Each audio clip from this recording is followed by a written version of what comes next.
नमस्कार एवरीवन। देखते हैं। हाँ, आजकल प्राचीन इतिहास जानने के स्रोतों के अंतर्गत आप लोग देख रहे थे विदेशी लेखक या यात्रियों के विवरण, ठीक है ना। उसी में उसी कड़ी में आपने यूरोपीय रोमन लेखक को देखा था, चीनी लेखक यात्री को देखा था, ठीक है ना। आज देखते हैं अरबी लेखक, ठीक है ना। अरबी लेखक कौन कौन उस समय रहे हैं और जो फारसी लेखक कौन कौन रहे हैं, तो इसके संबंध में देखते हैं। तो अरबी लेखकों में 3 नाम आता है। एक आता है बहुचर्चित नाम है अल-बरूनी, ठीक है ना। दूसरे आते हैं सुलेमान और तीसरे आते हैं अल-मशूदी, है ना।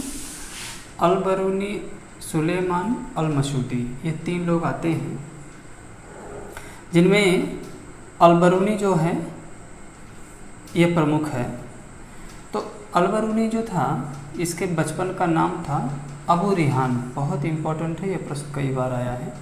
तो अबू रिहान जो है ये अल-बरूनी के बचपन का नाम या उपनाम था, है ना। ये प्रश्न कई बार एग्जाम में पूछ चुका है।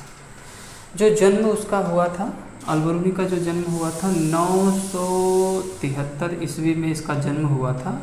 और कहाँ पे हुआ था? ख्वारिज में, यानी खीवा भी कहा जाता है ख्वारिज्म को। तो ख्वारिज में यह पैदा हुआ था अबू रिहान।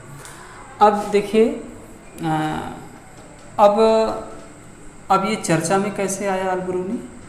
तो ये घटना जो है 1017 ईस्वी की है। 1017 ईस्वी में जब महमूद गजनवी ने, है ना, ख्वारिज पर आक्रमण किया और उसे जीत लिया, है ना। तो ख्वारिज्म पर आक्रमण किया और जीत लिया, और उसी दौरान महमूद गजनवी ने अल-बरूनी को राज्य में, यानी ख्वारिज्म का सबसे बड़ा ज्योतिषाचार्य नियुक्त करके गया, ठीक है ना। यानी कि ये कह रहे हैं कि महमूद गजनवी ने जब ख्वारिज्म को जीता था, कब की घटना है? 1017 ईस्वी। तो उसी दौरान जो है अल-बरूनी को ज्योतिष के पद पर वहाँ नियुक्त कर दिया। अब देखिए, ज्योतिष के पद पर नियुक्त कर दिया। अब यहीं से इसके भाग्य का फैसला हो जाता है। काम इसका अच्छा रहा, और उसके बाद 1018 ईस्वी में यह क्या किया? महमूद गजनवी ने इसे भारत लाया, है ना। यानी कि अब अल-बरूनी जो है भारत आ जाता है। तो अल-बरूनी भारत जब आ जाता है तो इसने अपनी पुस्तक लिखी जिसका नाम है तहकीके हिंद। बहुत इम्पोर्टेंट है, बहुचर्चित भी है और छोटी कक्षाओं से भी पढ़ते आ रहे हैं। तहकीके हिंद, जिसे आप किताबुल हिंद के नाम से भी जानते हैं। तहकीके हिंद और किताबुल हिंद में क्या है कि उस समय तत्कालीन राजपूतों के धर्म, उनके रीति रिवाज और सामाजिक लोकाचार कैसे थे, आर्थिक राजनीतिक व्यवस्था कैसी थी, यह इस पुस्तक में मिलता है। यानी कि तत्कालीन राजपूत कालीन संस्कृति के बारे में आपको जानकारी किससे मिलती है? तहकीके हिंद या किताबुल हिंद, दोनों एक ही नाम है, तहकीके हिंद और किताबुल हिंद। तो इससे यह जानकारी प्राप्त होती है। आगे देखते हैं। 9वीं शताब्दी में दूसरे यात्री हैं और लेखक हैं 9वीं शताब्दी में, जिसका नाम है सुलेमान, है ना। तो सुलेमान जो था अरबी यात्री था, इसका नाम आता है। तो सुलेमान ने खासकर उस समय के प्रतिहार वंश, पाल वंश, राष्ट्रकूट वंश, यानी कि प्रतिहार वंश, पाल वंश, राष्ट्रकूट वंश के सामाजिक, राजनीतिक, आर्थिक और धार्मिक व्यवस्था उस समय कैसी थी, इन सभी वंशों की यह सुलेमान के विवरण से, यात्रा विवरण से प्राप्त होता है, ठीक है ना। आगे देखते हैं। कुछ फारसी लेखक भी हैं, बहुत ही जो लोकप्रिय फारसी लेखक हैं उन्हीं के बारे में चर्चा कर रहा हूँ। तो फारसी लेखकों में नाम आता है फिरदौसी का। देखिए सब इम्पोर्टेंट है प्रश्न एग्जाम में। फिरदौसी का आता है।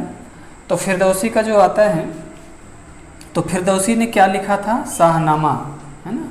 फिरदौसी ने शाहनामा लिखा था और बुक ऑफ किंग कहा जाता है ना, यानी पुस्तकों का राजा किसको कहा जाता है? शाहनामा को। फिरदौसी ने जो लिखा था शाहनामा, इसे क्या कहा जाता है? बुक ऑफ किंग, है ना।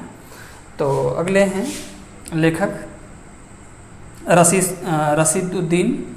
तो रशीदुद्दीन जो हैं, इन्होंने लिखा था जमीयत अल तवारिख। जमीयत अल तवारिख इनकी रचना है।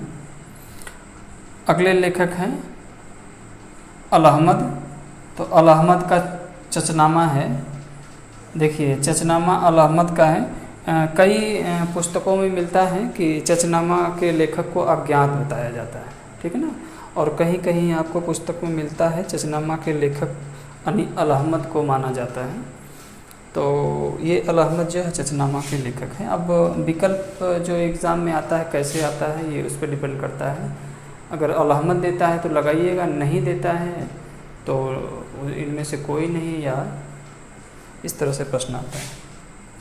अगले लेखक है, फारसी लेखक हैं मिनहाजुल सिराज, है ना।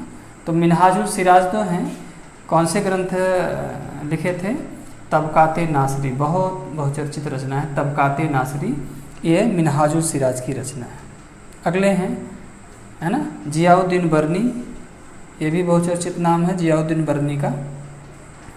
तो तारीख़ फ़िरोज़ शाही इसकी रचना है जियाउद्दीन बरनी का, ये भी बहुत ही इम्पोर्टेंट है, ठीक है ना।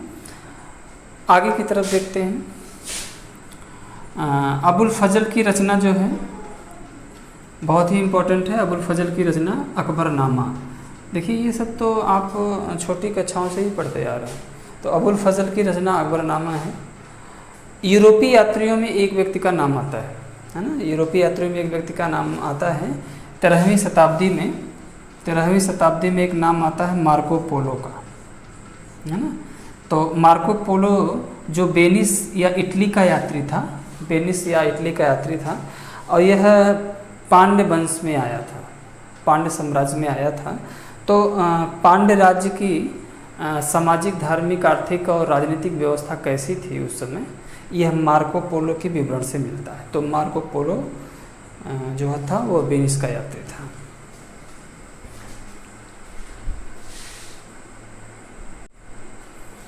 चलिए देखते हैं कि आपके कंपटीशन प्रश्न कैसे आते हैं। एक प्रश्न आता है पूछ देता है कि अलबरूनी के बचपन का नाम क्या था? तो अबू रिहान, ठीक है ना। दूसरा आता है कि अलबरूनी का जन्म कहाँ हुआ था? तो ख्वारिज़्म या खीवा में हुआ था, ठीक है ना। ये जैसे प्रश्न पूछता है उसी तरह बता रहा हूँ।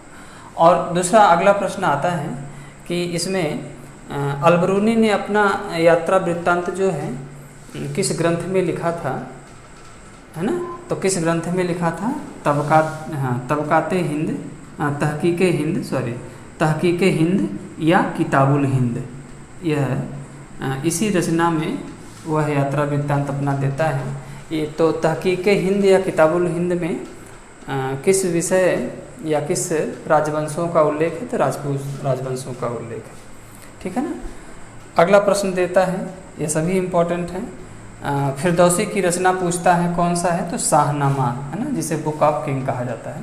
ये पूछ देता है निम्नलिखित में से किस ग्रंथ को बुक ऑफ किंग कहा जाता है? तो शाहनामा को कहा जाता है। अगला प्रश्न जो आता है चचनामा के लेखक पूछ देता है। तो ये विकल्प में, अब चूँकि ये संदिग्ध मामला है, भ्रम की स्थिति है ना, तो चचनामा के लेखकों को अगर पूछेगा तो अल अहमद का नाम होगा तो उसको आप टिक लगा दीजिएगा। मिनहाजुल सिराज की रचना पूछता है जो तबकाते नासरी है, ये भी कई बार आता है। जियाउद्दीन बरनी की रचना पूछता है तारीख़ फ़िरोज़ शाही, है ना। अबुल फजल की रचना अकबरनामा, ये तो मार्को पोलो कहाँ का यात्री था? वेनिस का यात्री था, इटली का यात्री था।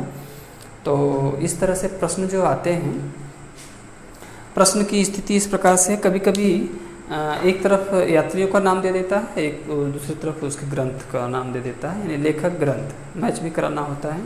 तो ये जो प्रश्न जो हैं इस तरह से बहुत पूछे जाते हैं, ठीक है ना। तो मुझे विश्वास है वीडियो आपको ज़रूर अच्छी लगी होगी, और नेक्स्ट नए चैप्टर के साथ फिर उपस्थित होऊंगा। तब तक के लिए बहुत बहुत शुभकामनाएं, बहुत बहुत धन्यवाद।